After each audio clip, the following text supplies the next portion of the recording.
பொக்கம் அப்படின்னா பொய், பித்தலாட்டம், பொறாமை என்றெல்லாம் நாம் பொருள் கொள்ளலாம்.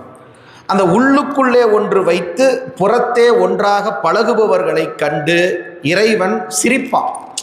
நம்ம ஏன்னா உள்ளொன்று வைத்து புறமொன்று பேசுவார், உறவு களவாமை வேண்டும். அருளாளர்கள் ரொம்ப அற்புதமாக நமக்கு பதிவு செய்கிறார்கள். இறைவன் யாருக்கு அருள் செய்ய மாட்டான் அப்படின்னு கேட்டிங்கன்னா, நீங்கள் எவ்வளோ வேடதாரியாக இருக்கலாம், நாள்தோறும் சிவபூஜை பண்ணலாம், தினந்தோறும் கோயிலாக போகலாம். ஆனால் நம்முடைய உள்ளத்திலே அழுக்காறு, பொக்கம் என்ற இந்த பொய்த்தன்மை இருக்குமேயானால் இறைவன் நம்மை பார்த்து மகிழ்ச்சி அடைய மாட்டான், நம்மை பார்த்து சிரிப்பான்.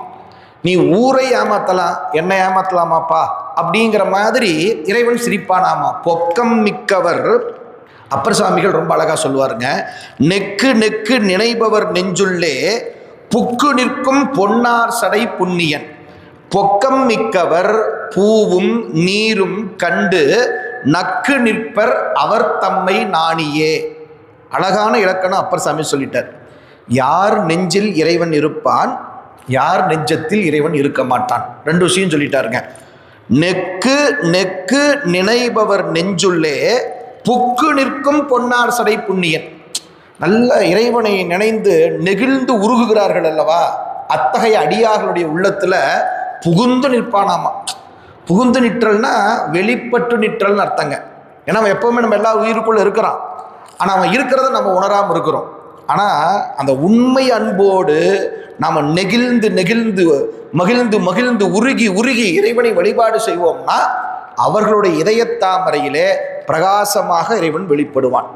ஆனால் அதே சமயம் புறத்தோற்றத்தால் மட்டும் நல்லவர்களைப் போல நம்மை நாம் காட்டிக்கொண்டு உள்ளுக்குள்ள நாம் பொக்கம் மிக்கவராக பொய்மை, பொறாமை, போட்டி போன்ற தீய குணங்கள் உடையவர்களாக இருந்தால் சாமி சிரிப்பாராமா. பொக்கம் மிக்கவர் பூவும் நீரும் கண்டு நக்கு நிற்பர் அவர் தம்மை நாணியே.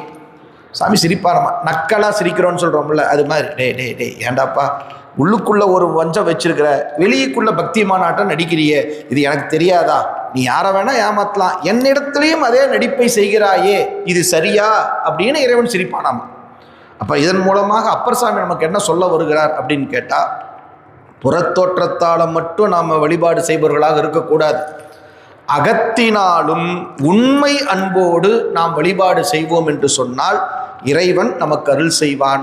இல்லை என்றால் அருள் கிடையாது என்பதுதான் அங்கே சொல்லப்படுகின்ற உண்மை.